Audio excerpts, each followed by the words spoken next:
1 million bottles of sea salt spray. Wrap your brain around that number. 1 million bottles of sea salt spray. Gentlemen, we just crossed that number, and in honor of that, I want to do a deal right now that is so ridiculous, it's insane.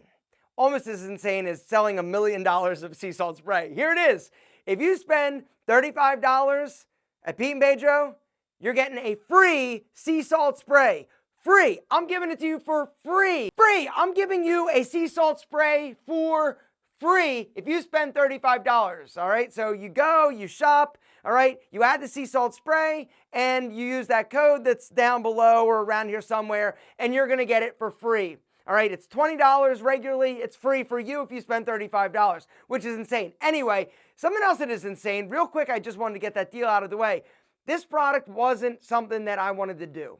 When I first heard about a sea salt spray, it was all about styling aids, right? I'm like, putties, pomades, creams, paste, clays. But somebody was like, yo, you should try sea salt spray. I'm like, come on, no way, it doesn't do anything. And then I tried his, and I was like, oh my God, my hair, it's so luscious, it's so thick, it's so excellent. And then I'm like, all right, I called my lab up. I'm like, yo, quick, sea salt spray, we need one. We also need it to be infused with sea kelp so it doesn't dry your hair out, which other sea salt sprays do. And so we did it, we launched it, and 1 million bottles later, here we are. Gentlemen, if you want to grab one for free, there's a link around here somewhere with a code. It'll explain everything, but basically spend $35, get a free sea salt spray while supplies last.